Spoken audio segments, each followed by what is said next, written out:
Hi, everybody. This is Lauren Baker, host of the SEJ Show. Welcome to today's Ask a PPC Live with Navah Hopkins. Hey, Navah, how's it going? It is going spectacularly well. I hope everyone is keeping safe, ideally keeping warm. I don't know if spring is finding everyone, but it's a pleasure to be here. It's a pleasure to be with all of you. Outstanding, and it's good to have you again. For those of you who are not familiar with Navah, Navah is our go-to PPC expert at Search Engine Journal. Her column at SEJ is Ask a PPC or Ask Me Anything about PPC, pay-per-click. And then Navah, how about if you tell the audience a little bit more about yourself? Absolutely. As you just mentioned, I've been the Ask the PPC now for it's going on, I think, what, 2 years or almost 3 years now. Wow. On top of that, I'm one of the top 25 PPCs nominated by PPC Hero. I've worked in the industry going on 15 years now. But more importantly, I get to work with SMBs, B2B, B2C, international brands. So I have the gift and the blessing of the forest and the tree view on data and PPC trends. So I love when questions come out of the woodworks, kind of like the stump me questions. I also love the let's find a trend that we can really dig deep in. I recently went off on my own to found Navah Hopkins LLC. It's a consulting firm. We do take on active management. We also help brands unlock the profit in their paid media channels. So, doing consulting work with teams to help do more work there, understanding what might serve you best, and actually teaching PPC. So, if I can ever be of help, check out navahhopkins.com. And I'm excited to answer all of your questions. Cool, and I'll definitely drop you a link. So it sounds like in terms of like profitability and marketing channels or paid marketing channels, you're doing more than just PPC management, PPC strategy alone. It sounds like it's a little bit also on the conversion side and attribution side. Could you speak to that a 1000%. little bit? And Yeah. I will say the era of PPC professionals being able to just do account management is dead. Like you're not going to be able to get away with that anymore. We are truly responsible for understanding the profitability of a given product or service and understanding if a given channel will serve it well. We are also responsible for understanding that user behavior component. Uh, Mhm. is the landing page actually working well? How are the search terms speaking to the SEO side of the house? Are we making sure that we're compliant from a first party data standpoint on all of those pieces? So there's a lot of moving parts and it can get really daunting. Thankfully, there's a number of really great resources. Search Engine Journal is fantastic at putting out guides. I've been very blessed to be able to contribute to some of them. But yeah, this is definitely no longer the pull some levers and get paid game. We actually have to be clever and we have to collaborate a lot more with our SEO friends, with our CRO or conversion rate optimization friends. There's a lot of power in collaboration. It's really interesting that you bring that up because one thing I've noticed in the past couple of years is that what I do on the SEO side and even the content marketing side is much more plugged into a ROAS style mentality where you know the our performance and this should be like very basic, but the performance is based upon the the return, right? Mhm. And I can say that maybe 4 or 5 years back, I was doing more SEO where people would want links or they would want content or they would want to rank. And then now we're looking at on the SEO side, we're looking at revenue on return first. Like that's the goal, right? For most accounts that I'm on. And I don't know if it's been like everyone's just like, hey, I'm not going to pay for fluff anymore, or more so like, hey, let's match you up with the same, um, just the same strategy and the same accountability that we're holding our other teams to, right? At the end of I the day. There's something about the feel good of quantity, but I think you've said it perfectly that we're not quantity. There's value in quality, and Ooh. it's we definitely want to be more on the quality side. And to be fair, this is a numbers game. You will likely need numbers to yield quality eventually.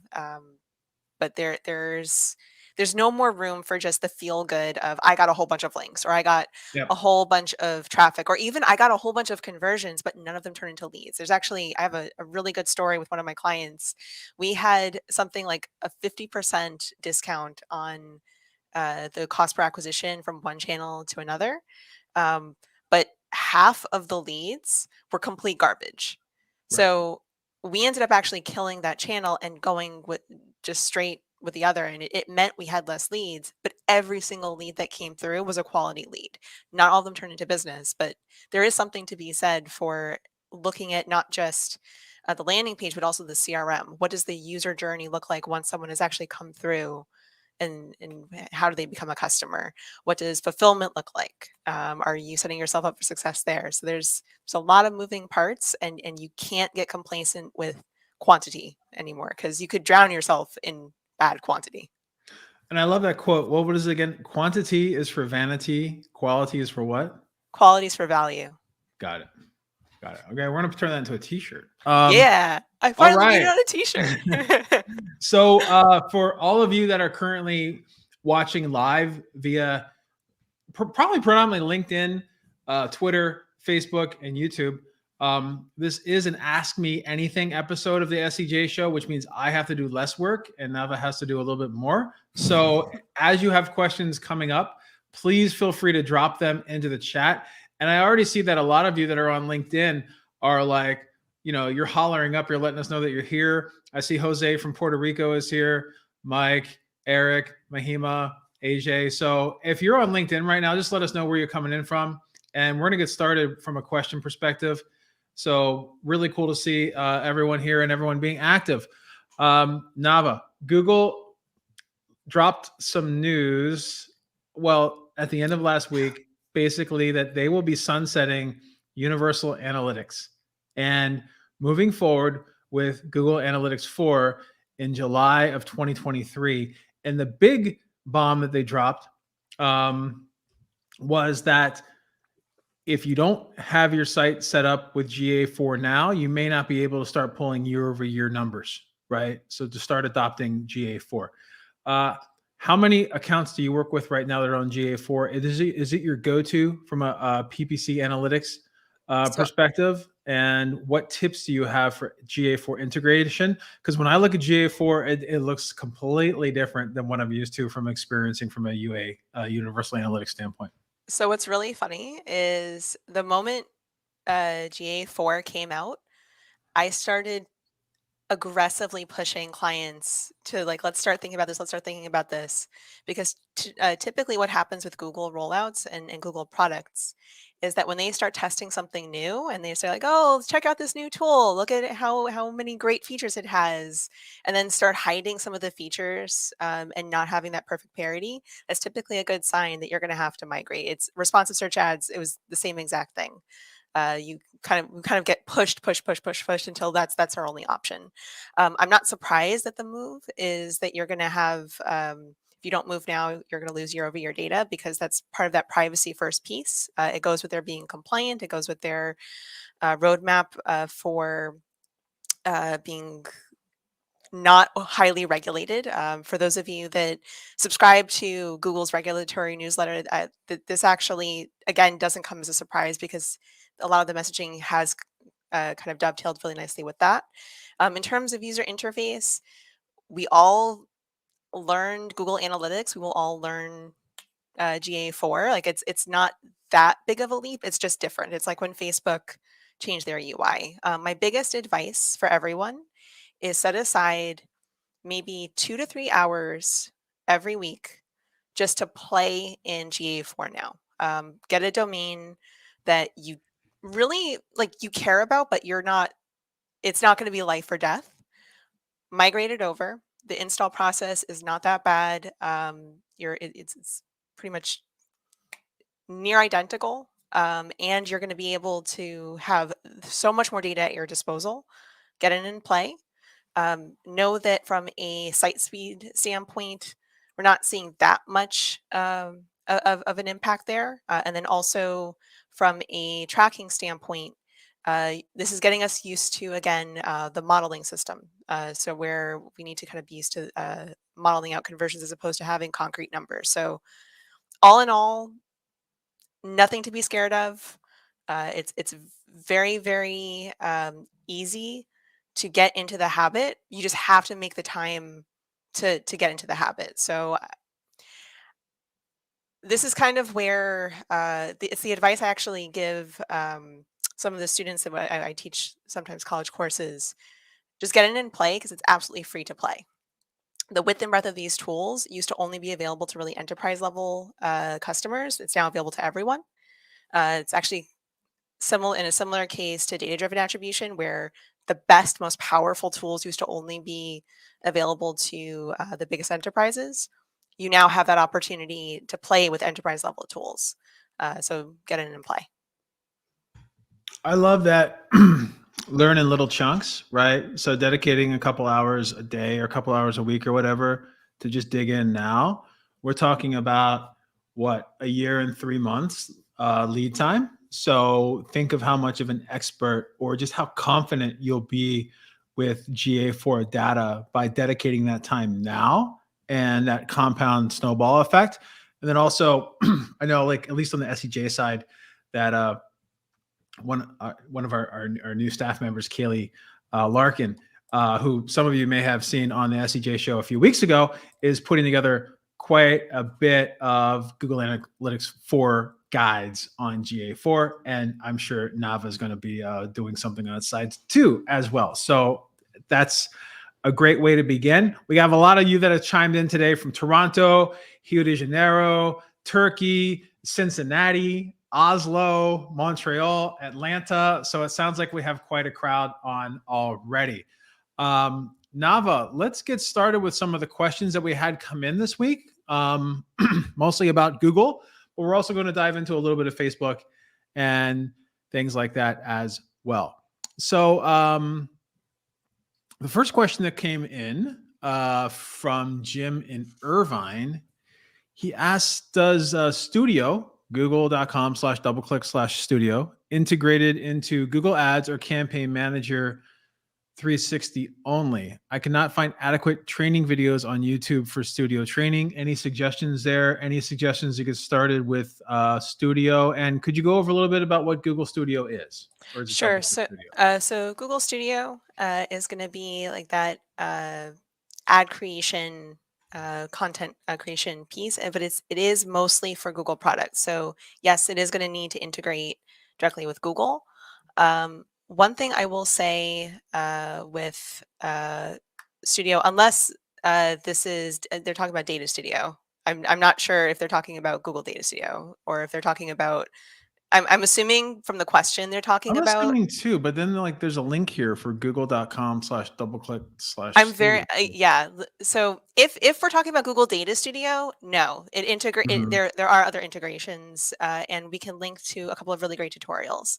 If we're talking about Studio for Ad Creative, which is an amazing tool, and it makes video ad creative Yeah. incredibly accessible to SMBs who may not have a video person on staff. Yes, that is really just for Google for now. They may change that, but we'll see. And if the person is on the line now, if you want to offer more clarification on your question, so we can speak to it more in depth, happy to. But in either case, it's a short answer that we can link to additional resources. For if you're talking about Google Data Studio, happy to link to a couple of really good ones. I know SEJ has some great resources on Google Data Studio. If it's the Content Studio, then unfortunately the answer is no. Yeah, this is the display and video 360, right? So within the Google marketing platform, and it's funny because we just had a client ask us to send them over some assets because they're utilizing this, but it really looks like a studio within, kind of like the old YouTube backend where you can change around and edit video right within that, and then now you can do so within the video ad platform. So you said this is solely within the Google Video Network or the Google Right. Ads So Network. it's it's Google's tool to help you advertise on Google. So where, for example, Shutterstock has a really powerful integration with pretty much every single ad platform under the sun, Facebook, Microsoft, Google, and you can create some really fantastic things using those. Um, this is a tool that Google made for Google advertising. Got you. Got you. Super cool. And we'll see how we can integrate it into other things in the future, hopefully, as well.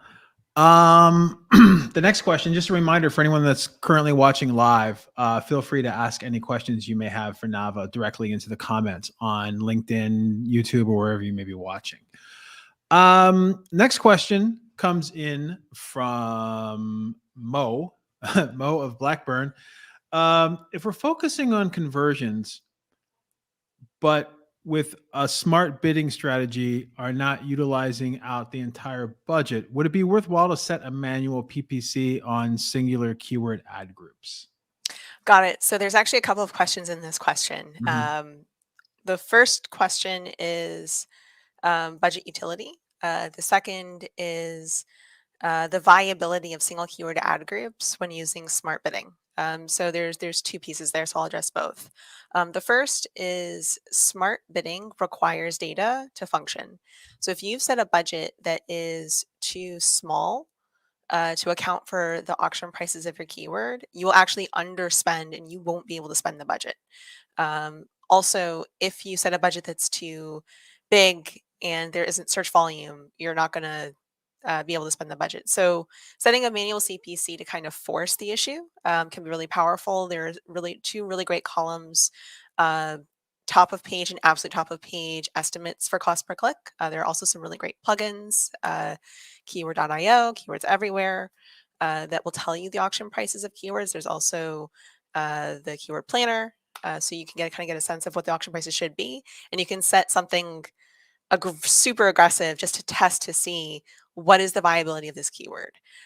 Now, if you are using smart bidding and the bidding strategy you've chosen is, say, maximize conversion value, and you've set a conversion value goal that just does not work with the auction price, you will underserve. So it might be a budget issue, it might be a goal issue. If you've set a target impression share or a maximize click strategy, that's then maybe more of an issue on the search volume itself, because you still should get something. I don't know whether you'd get perfect performance, but you'd get something. Right. Now, on the question of single keyword ad groups, for those of you that know me, I'm not a single keyword ad group fan. Stag or single theme ad group over Skag, single keyword ad group every day of the week. However, when it comes to testing a specific idea, say your branded terms or a broad match keyword with audiences on it, that can potentially be very, very powerful. It's just important to note that when you use smart bidding, the bid adjustments that you set will not matter. The audiences that you do not target and observe will not matter. So if you're doing single keyword ad groups and you really want to test putting all of your budget into just that one keyword for whatever reason, odds are you probably want to do smart bidding over manual, because you want to be able to have the full width and breadth of the algorithm at your disposal, because single keyword ad groups tend to underperform with the way Google functions, similarly also with Microsoft. As opposed to single themed ad groups, because there needs to be more keywords in the ad group for the actual system to process well. I know we all will be very skeptical and take everything Google reps, Microsoft reps, Facebook reps, fill in the blank reps say with a grain of salt. But this is one of those things that I've seen hold true pragmatically, where when they say you need more keywords in the ad group than just one, it does tend to play out that way. Got you. Got you. So it sounds like by utilizing a SCAG, you're actually limiting Google's ability to learn more about where your ads should be served, right?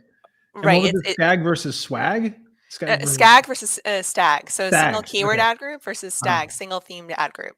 Got you. I actually that's a blog a way back when blog post for SEJ that you guys got from me too. So nice.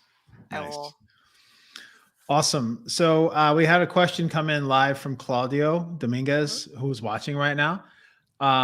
Claudio asks, is it worth keeping a budget and bidding software, considering that Google's new bidding features as well as AAR's implementation? So So all of these changes that are being made on the ad side, should Claudio keep utilizing a budget and bidding software? So this is really interesting because for those of you that know me, you know that I spent quite a long time working at WordStream, which one of the features of WordStream was things that would help you manage your bids and your budget. And I have a lot of very near and dear friends in the SaaS industry that speak to these exact problems. If the tool that you're using exclusively, and I mean only does budgets and bids, the value you're getting from that tool is contingent on its ability to manage multiple channels and to allocate your budget effectively across channel. If your tool can do that, and if your tool is helping you with a cross channel strategy, an integrated strategy, it may still make sense to keep in your marketing arsenal. If all it's doing is helping you manage one network, honestly, no tool will out Google. No tool will out Microsoft. No tool will out LinkedIn. Um, so if the tool can do multiple networks, it might still make sense to keep. I'm going to give a shout out to our friends at Optimizer. SEMrush has some really great tools there too. Uh, Analysis has some really great tools. There's a lot of really great tools in this space that do look at multiple sources. Marin is another great one if you're more on the enterprise side. Just be mindful that if you are using a tool, it has to be able to handle more than one network. If it can't handle more than one network, odds are you're throwing your money away. Got you. That's great advice. And just as a reminder, although today's episode is sponsored by InMotion Hosting and SEMrush, anytime we drop SEMrush's name or any other tool's name, it's totally organic. So just as a reminder on that front to anybody that's listening or viewing. And that brings us to the next question that we're getting live right now. So this is great. So like those of you that are watching, just keep on dropping these questions in because we're going to address them. Kazi Farhan asks, do you use Performance Max? And my understanding is that Performance Max is just setting a goal-based advertising or goal-based And everything gets lumped in campaign, together. and it hits the entire ad network to make that goal. So, do you use it? What is it? And if yes, how does it differ from your previous Google Ads settings for campaigns? Sure. So Performance Max very simply is, and Lauren, you put it very well. Here's a goal. Google, go put my ad spend, go put my creative, go put my budget where it can best be served. That might mean display, that might mean YouTube, that might mean Gmail, that might mean Discover, that might mean search, that might mean shopping. There's a number of different ways that you can reach customers with Performance Max. Now, we in the PPC space have had a very conflicted view on Performance Max. On the one hand, when it works really well. And there's no denying that there for certain advertisers with certain brand flexibility, it is a fantastic tool. Where we kind of stub our toes a little bit is we don't have full transparency into all of where our placements are going, and we don't have perfect control on allocation. So by us opting into Performance Max, we may or may not necessarily get what we need. And if our budget is not aligned with the ability to get enough data to have that goal be met and for the system to learn, we might struggle. I will say that Performance Max forces us advertisers to kind of leave the spend alone. You can hear Freya has feelings about Performance Max too, or I don't know if you can hear her. Freya is my husky. For those of you that don't know, I have two adorable adopted rescue pups, HK and Freya. So Freya has feelings about Performance Max. But in terms of Performance Max, whether I like it better than the previous campaigns,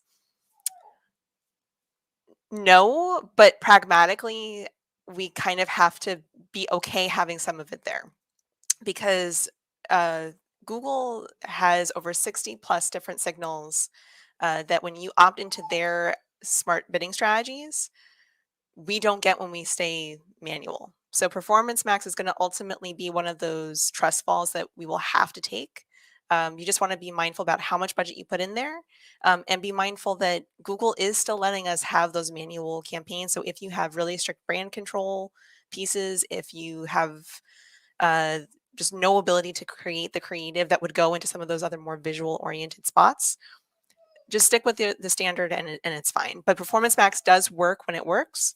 And it's not the devil. It's just a trust fall.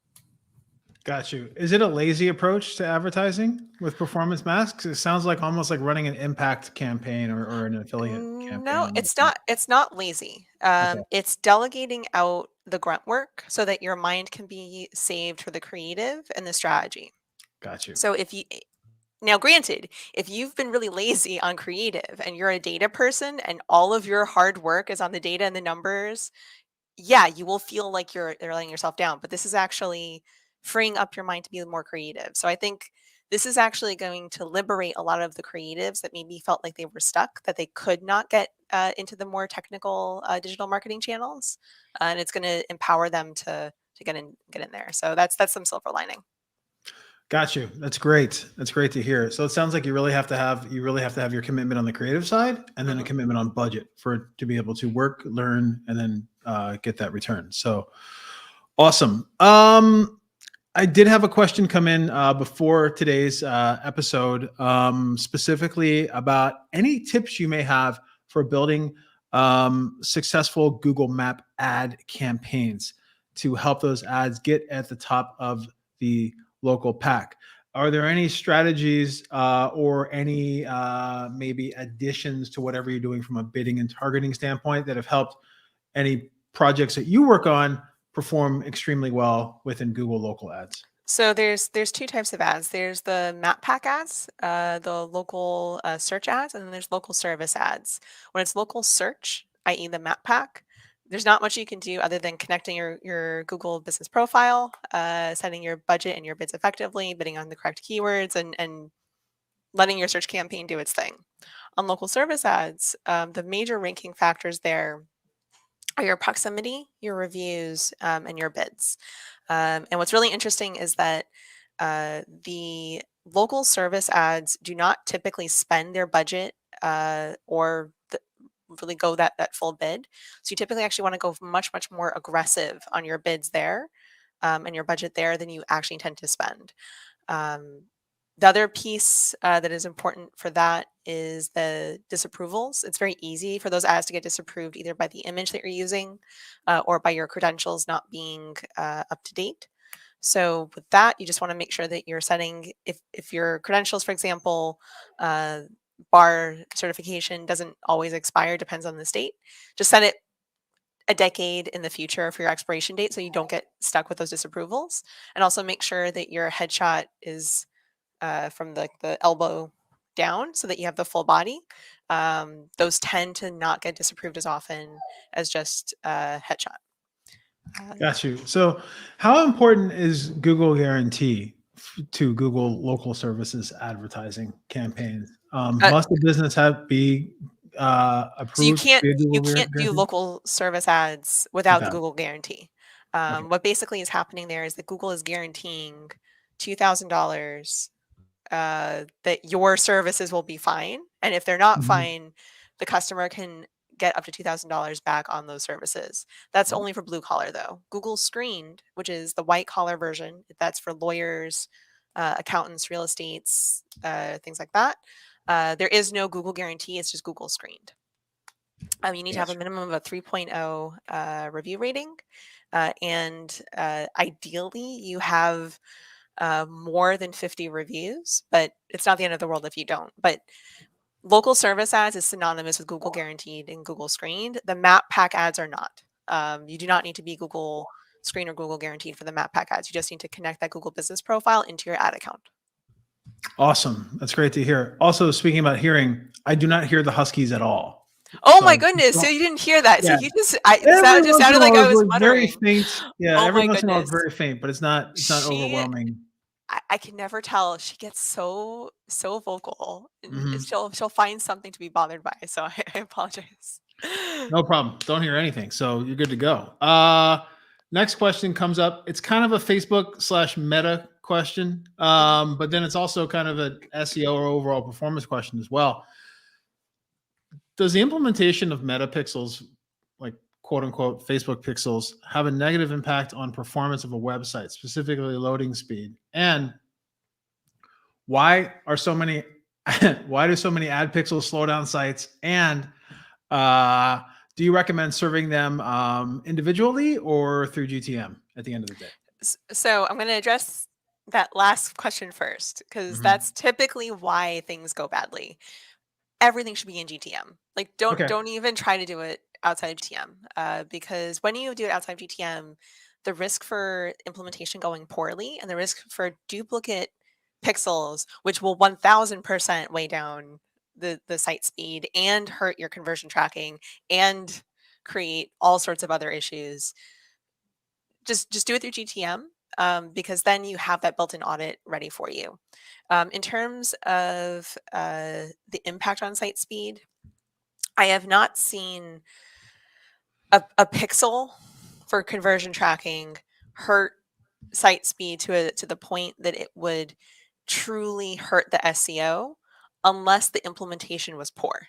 So Yeah. it's not the pixels themselves, it's the human error of how it was implemented. So if you're implementing it correctly, you should not feel that that burden. Where it tends to go wrong is that people will put it in one element that's not a running element, and then they're trying to get the page, and then they end up having duplicates. So they'll have it in the running element and then in another element, or they will, for whatever reason, send traffic to the main site on a page that is not no index, no follow. And so there's maybe crawl budget issues where we actually do need to be able to have uh, the ad bots crawl the page in order to give back a rank, or to give back a rank for the ads or the landing page experience. And then there's something wrong there. So it's not the pixel's fault, it's the humans who implemented it. So use Google Tag Manager, please. Use the Facebook Pixel Helper, please.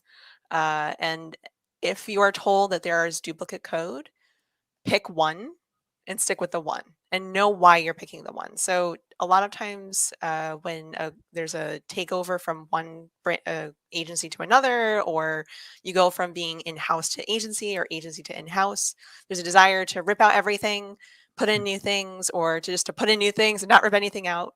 That is typically why you have a site speed issue. It's not the pixel's fault. It's the humans behind it. Got you on the implementation side. Also, one thing I run into quite a bit, and I highly recommend, is running a site through Chrome Dev Tools console Yes. and or web page. Is it Web Speed Test or Web Page Test.org? And GTMX also. Yeah, and I also, not just to identify the pixels that are on the site, but the ones that either are not working and serving a 404, because that can definitely hurt you from an SEO perspective. Yes. And the ones that are redirecting, because I see this a lot, especially with ad exchanges, where they'll just change something, like maybe even the URL or the subfolder or whatever, and not tell the people that are running those pixels, or whoever's running those pixels has missed the email, right? And then suddenly what you're having is multiple 404s triggered on those page loads, and multiple calls to redirect on those page loads, which can slow down the load. And like, it's something that Google just doesn't want to serve at the end of the day, something that's full of 404 assets, right? So just really double checking on that. The safest thing, and this comes from someone who hopefully the SEOs I interact with will agree, I have SEO empathy. If you are in paid, just have a subdomain, make it no follow, or no index, no follow, and just let everything go to the subdomain. Let the organic site be the organic site. The moment you start mixing traffic, the moment you start asking the organic site to accommodate what we need from paid, you're going to have little fights. They're not going to be big fights, because ultimately everyone is working together, but there's going to be little fights. And it's actually a lot on that redirect piece, because on the redirect piece, our ads get disapproved if it's a redirect, and it's 3 strikes you're out on disapprovals. So then that account can't run. So the safest way, make it a subdomain. Subdomains do not count against you on the first party data set. for tracking purposes. Just keep it simple, keep it clean, let your paid traffic be a paid experience, let your organic traffic be an organic experience, and make everyone happy. What about with ad solutions where there is that overlap? And I'm thinking specifically with Google Shopping / PLAs, and also Google Shopping's integration into local, right? So we can't, like, if you can't no index, no follow your products on the shopping. No, obviously no. Right. So are there any tips you have there for making sure that's all hunky dory between? And shopping is one thing that always freaks me out, because you have your paid clicks and sales, and then you have your free clicks and sales, right? And that's the one thing that, I'm an organic SEO at the end of the day. So if I see that something's free or organic, that's going to be like organic attribution. But then I also know if someone turns off that ad campaign, I'm not going to get those organic attribution, organic surfacing anymore, right, within Google Shopping. As soon as that ad campaign's turned off, your organic listings are going to drop quite a bit. So any tips on balancing that, or does it even need to be balanced at the end of the day? So when it comes to the shopping piece, it is a bit of a balance. The bigger issue there is just making sure that your merchant center is perfectly set up, and that everyone, organic and paid, have access to the merchant center. Yep. The most common reason for shopping campaigns to fail is that you lose the ability to troubleshoot your feed because your merchant center has been blocked off, or it's in an email that you can't access, or what have you. It's like that. There is no getting around the fact that shopping is an ad tool. Like you're going to be sending traffic there. The feed is far more important than, say, random landing page. You need to make sure that that merchant center is all hunky dory and everything is correct there. So my biggest advice on that piece is that everyone has access to that merchant center, and there's full transparency on any changes that are made there. Yeah. I have seen so many disapprovals happen, and then traffic just dies, not because of anything really any one person did, but just there was a change in the GTIN, and now it's dead, or the category was just wrong. Right. So you're getting all of this organic traffic, but it's for the wrong thing, and so it doesn't turn into anything useful. And then there's a conversation about the vanity. Yeah, it's merchant center is really interesting. So, like, first, like, yeah, make sure you get access, right? And secondly, merchant center diagnostics are pretty amazing. Like, Yeah, they are. I really love going through those diagnostic checks, because you learn so much, and it's a great way to cross-reference your schema or structured data markup with what you have in your feed, because you always want that to be the same, right? They're kind of feeding off of each other. So if they're different, you're going to get screwed. And then also to your point with the category structure, like not having the categories line up within merchant center can be death for a campaign like that, right? So making sure that your categories are lined up within your feed, and they're also matching your breadcrumb structure on the site side as well. So all of that's integrated, and it really is pretty amazing at the end of the day. Like, I don't know about you, but on the campaigns that I work on, this holiday was all about Google Shopping. Oh my God. All about Google Merchant Center. I've never seen anything like it before. And for those of us that are in e-commerce, we start those feed audits in like May and June. Because you need to make sure that is all correct. God forbid you hit like October, November, and there's something not right, or your fulfillment isn't in place. Going back to our conversation earlier about all the different moving pieces, you are going to be in trouble, and there's no recourse for you. So with shopping, I actually find that the heaviest lifting for shopping is done in the summer from a technical standpoint. And for those of you that are on the technical SEO side, this is probably the strongest opportunity for collaboration with your paid friends to make sure that everything is lined up from crawl budget standpoint, from a feed management standpoint, from tagging standpoint, everything. So summer is busy, and then we all hope and pray and maybe cry a little bit during the holiday season. Yeah, and it is kind of cool to see what Google was testing during the holiday season with like surfacing products and the normal results and this and that. So super cool. One question that came in Yeah. from a live viewer is how important are creating custom audiences when targeting more segmented, higher quality leads, either within Google or Facebook or whatever. But how Microsoft, important LinkedIn, yeah. So are the answer is it's very important, but it depends, I think, on whether you're talking about creating the custom audiences like custom affinity or custom intent audiences versus creating a customer list and getting similar audiences off of that, or lookalike if you're on Facebook, or whether you're doing what's it called, a merged or a mixed audience with your YouTube visitors. But the point is that it's very important. The reason why it's very important is kind of going back to that earlier conversation about performance max, taking away the need for the nuts and bolts grunt work not mattering anymore, but the creative does. Creative sings when it's in front of the right person.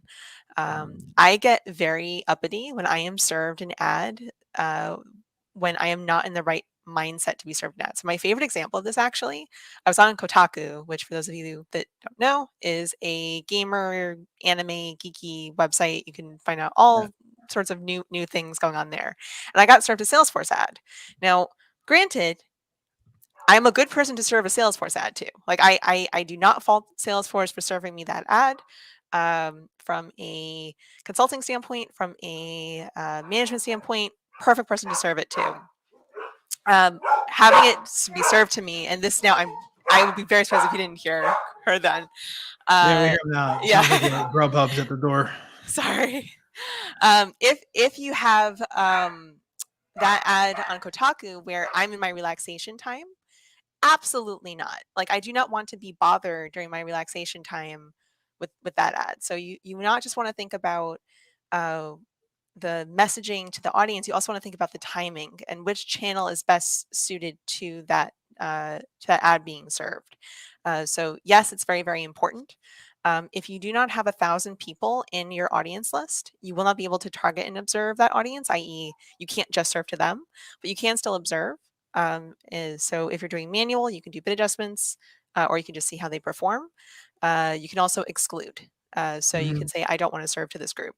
Very powerful solution for this is actually taking analytics audience segments, importing them in, and you can either target, you can exclude. I know a lot of SEOs like to have us exclude organic traffic so that, well, we already are getting it, so why target it? There is value to actually targeting that traffic if it bounced, Oh and yeah, overcoming the reason that it bounced. But yeah, no, it's very, very, very important.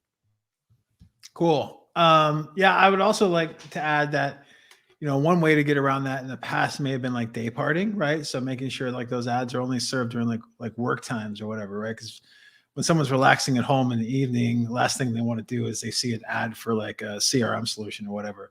However, with everyone working from home now, there's really like no such thing as day partying. So like it's just where people are. So you're right. If I'm on Kotaku, like looking for like, I don't know, Naruto Easter eggs or something like that, the last thing I want to see is like something that's going to take me away from that relaxing time. Speaking of nothing in general, let's into Microsoft and Microsoft ads. Sometimes overlooked. I was just on a call earlier. One of the PPC team that I'm working with finally got access to a client's Microsoft ads, and they're completely happy about it. So, how impactful are Microsoft ads? I know in the world of SEO, we kind of think of, well, I don't do this, but a lot of people think of Bing as being a little bit secondary. Microsoft advertising, as important as Google and Facebook? Should it be part of the advertising campaign? And what things are they doing now that are new and or different that we should be aware of? So I am the hugest Microsoft Ads fangirl that you will ever meet. I love them to pieces, and I love them to pieces because they're not just profitable; they do a lot of really innovative, wholesome things. So, for example, they actually have a new nonprofit solution where, with Google Grants, there's a lot of rules attached. Microsoft Ads doesn't have a what's it called? Any rules attached? You just it's an ad spend match as opposed to just here's the grant. They have their financial ad solution. They have the beta that's going on now with professional service ads, which is very, very, very, very exciting. It's kind of their equivalent to local service ads.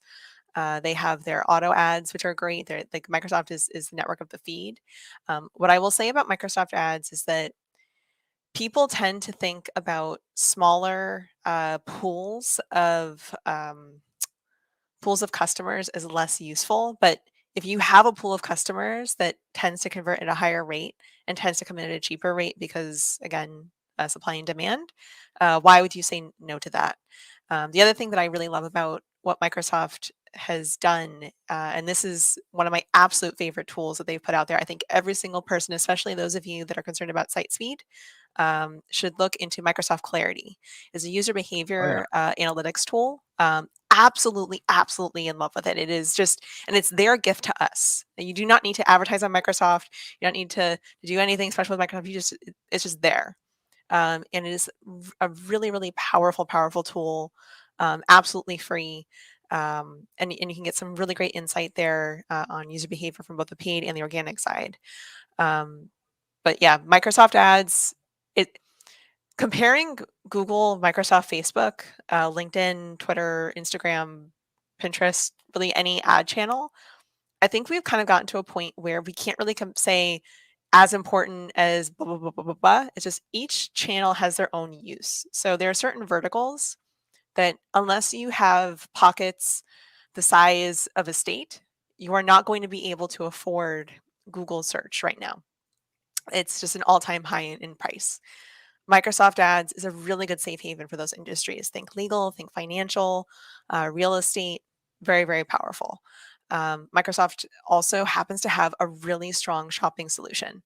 It's not, I'm not going to sugarcoat it, it's not as put together perfect, amazing as Google's. Google has put a lot of effort and energy into their solution, but the Microsoft shopping solution is one of their most fantastic tools. But if everyone watching takes one thing away that they go and test with Microsoft, I'd actually say it should be Microsoft Clarity. It's useful for the SEOs in the room. It's useful for the PPCs in the room. All around fantastic tool. I saw Clarity talked about quite a bit as a Google Analytics alternative when Google dropped their GA4 news as well. Speaking of Microsoft, I'm just looking at this right now. So another thing for people to remember is that in late 2021, Microsoft acquired Xandr, which used to be AppNexus, by far one of the largest, more quality-driven ad exchanges that are out there, as well as is LinkedIn. Can I advertise on LinkedIn through Microsoft ads, or does that have to be separate? No. So this is a really good question. You can target LinkedIn users and the user attribute pieces on Microsoft. So for example, you can say that someone is a business owner or someone works in this industry. That you can do, and it uses LinkedIn data. You cannot buy on the LinkedIn exchange through Microsoft, but Microsoft does have their audience network and also their programmatic offering, which you mentioned with Xandr. They are putting a lot of effort into that. I will, for full transparency, I've had mixed results with the audience network, whereas I am like full on like Sisrumba on search. Same thing with shopping. Audience network has been mixed, but I think that's also in part due to it being a newer offering and them kind of finding their legs on how do we protect brand standards. How do we make sure that the user experience is great? Because the user experience is actually great with audience network. It's a question of the ROI on ad spend. And I will say that if push came to shove, would I advertise on Microsoft Audience Network versus Google GDN? I would probably put a split spend. I would not choose one over the other. They're about equal in my mind in terms of quality. But yeah, Microsoft is definitely all in on programmatic. They're all in on their audience network. They have a video solution for that too. So it's very exciting times. So that's really cool. I did not realize that you can target LinkedIn users on the Microsoft Ad Network via their LinkedIn attributes, right? So you're saying that if I want to target, like they're not going to be on LinkedIn. They will not be on LinkedIn, but everywhere else I go. Yeah. So if I want to target like CMOs, CMOs in Oregon or whatever for my new SaaS solution that I'm launching and I'm test marketing in that market. They may not see the ad on LinkedIn, but if they're, I don't know, if they're bouncing logged around the into web, their LinkedIn profile as they're browsing the web on so if they're on Bing, Kotaku, yeah, or if they're on Kotaku, yeah, reading yeah, about something, boom, there you reading about the go. 7.0 expansion on SWTOR and how like we're all crying into our gearing for those of you that play that MMO with me. Yeah, it's definitely something you can do. So here's the other thing that really excites me about Microsoft. Obviously, Microsoft owns Xbox, right? Yeah. And then they acquired Mojang/Minecraft. And then at the beginning of this year, Microsoft bought Activision or Activision Blizzard. So that's like the bulk of gaming all underneath one umbrella. Can I target game consoles and gameplay through Microsoft ads as That's the well? audience network Okay. in their search partners. So one of the best utilities of Microsoft, and this is kind of a hidden gem when thinking about Microsoft management, is that with Google, you have to, it's all or nothing on the search partners. You either target all of them or you target none of them. Microsoft lets you actually pick and choose individual locations and placements. So that is at an ad group level setting. It's not a campaign level setting. So you can have ad groups that are specifically designed for search partners and audience network. You can have some that are just for search. You can have some that are for both. But yeah, that is one of the placements that can happen. Same thing also with Microsoft Office. So the ads that will sometimes pop up when you're plugged in doing your work. Yeah. Like everyone forgets, but actually like the Microsoft has some really interesting placements. What about within Teams? Are there any ads that show up within Teams? Because I always get freaked out if I'm logged into Teams and I do a search on Bing and I see like all of my like team information I right there mean, within are Bing. you any less Totally freaked freaky. out with the Gmail and Google information? A little bit because Bing Teams kind of new to me, Okay. so a little bit. But yeah. Can ads be served within Team? I wasn't really aware of Office 100%. So So on Teams, I will admit I am not confident one mhm. way or the other, so I'm not gonna say yes or no. I will look that up and I will find that out for you, but Okay. 100% you can serve to within Office. That'll be a really cool follow up. So we're almost at the end of the show, and we're almost at the end of Q1 2022.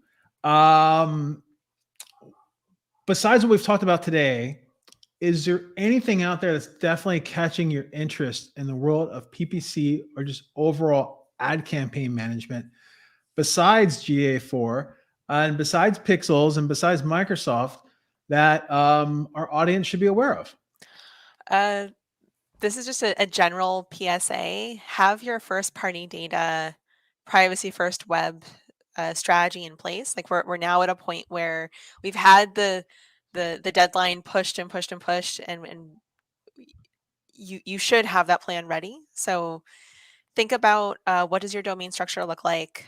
Think about how easy is it for each of your different departments to get access to information that you're collaborating and sharing that information in a privacy first way. I would also strongly recommend thinking about not just your ad accounts, but also the CRO component. What does the user experience look like on your landing pages? Because we're getting to the point now where we have to build those consensual conversations, getting people to trust us, share that information so that we can continue the conversation and nurture them. And that only will happen if we're creating great, beautiful experiences. So yes, there's a lot of really interesting tools. Yes, there's a lot of great automations. Yes, we are no longer pulling all the levers all the time. That means that we have our time freed up to think about strategic CRO initiatives, strategic creative initiatives, and really solving business problems with our ad channels. We talked about Google and Microsoft and Meta slash Facebook. I always feel weird saying Meta. It seems like between Meta World Peace and Meta Tags, it just seems very generic to me. So this Um, I have the same thing with Bing and Microsoft. It took me a really mhm. long time to break the habit of calling Microsoft ads as opposed to Bing ads. Right. But we will do it. We will persevere.